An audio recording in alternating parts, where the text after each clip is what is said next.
In kako vi vzdržujete svojo mentalno, inteligenčno in seveda psihofizično kondicijo, da uspete vse to povezovati?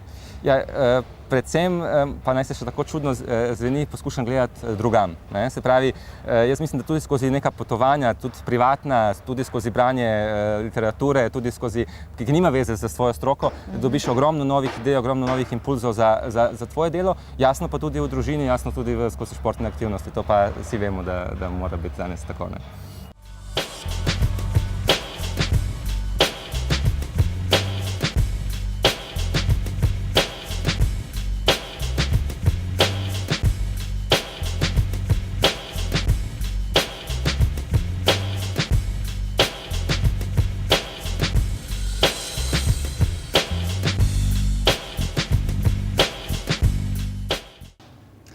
Hiša eksperimentov predstavlja v slovenskem prostoru okolje, kjer vsakdo lahko izzove svoj način razmišljanja, svojo inovativnost, svoj proces učenja.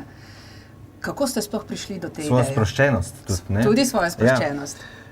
Ja, ideja je pravzaprav izšla iz študija, mojega podoktorskega študija v Ameriki, kjer kolegi so mi rekli, pejte v San Francisco, oglej si Exploratorium. In jaz nisem vedel, kaj to je, ne. Tja sem šel s svojima sinovoma, takrat sta bila 3 pa 5 let, Jaka in Andrej.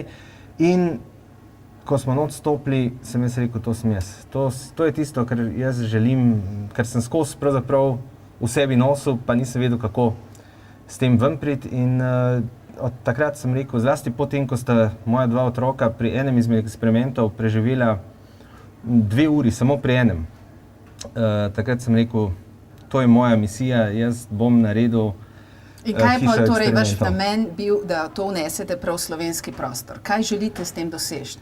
Ja, zlasti sem želel omogočiti to veselje do učenja, popularizacija znanosti recimo, omogočiti Slovencem, vsem Slovencem, mladim, starim. V čem je taka posebnost hiše eksperimentov? Na kakšen način se tu ljudje učijo? Ja, ko nekomu rečeš, dan se boš pa učil, to nekako dosti ljudi vzame tako, da se takoj ubrani najprej, ne? Ker je pač učenje nekako povezano s tem, da morda nekaj neprijetnega, ne? Mogoče so te nekateri silili preveč, da se moraš učiti, ali pa učenje zlasti prikazali v neki suhoparni luči. Ne v tem, da se pravzaprav, da z učenjem ti dejansko se bogatiš, postaješ dragocen. Odkrivaš svoje talente. Odkrivaš talente in polniš skrinjo svojega bogatstva. Pač to sem hotel pokazati, da se da na kakšen drug način narediti, zlasti na način prijaznega učenja. Na način učenja, kjer pač povezuješ učenje, zabavo, humor. Kakšne eksperimente imate v tem prostoru?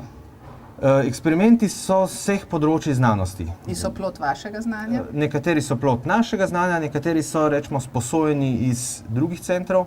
Na katerega ste najbolj ponosni? Ja, najbolj sem na naše, jasno, ponosen, ampak ne morem pa reči, kjer je meni najljubši, ker to je nekako tako, kot da bi nekoga vprašal, starša, ki ima 5 otrok, kjer otrok je njemu najljubši. Vse so naši otroci, ne?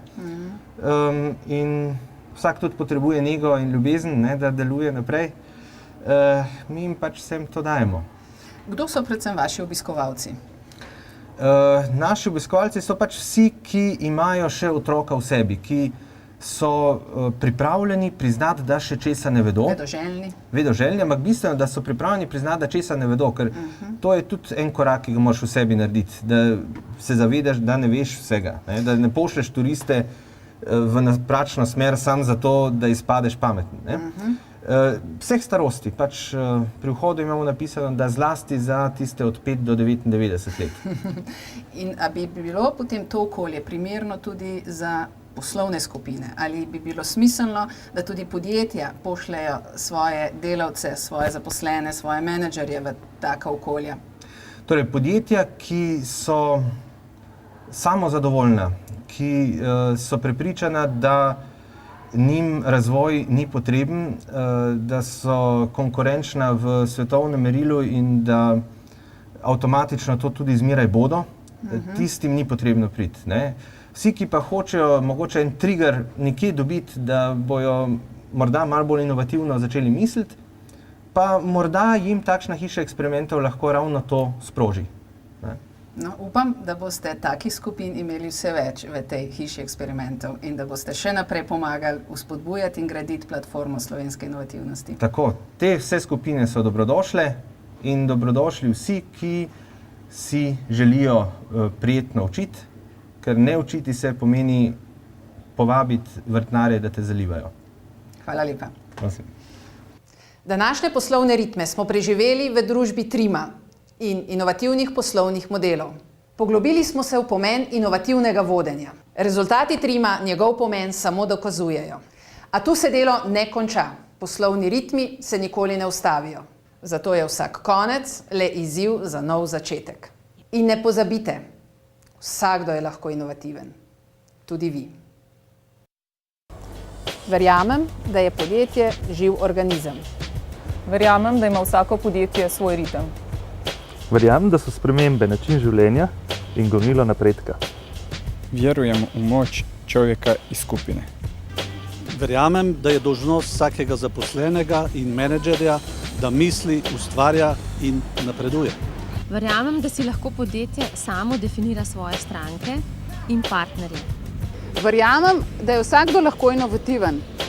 Verjamem, da si vsakdo v svojem bistvu želi biti koristen in uspešen. Verjamem v moč pozitivne energije.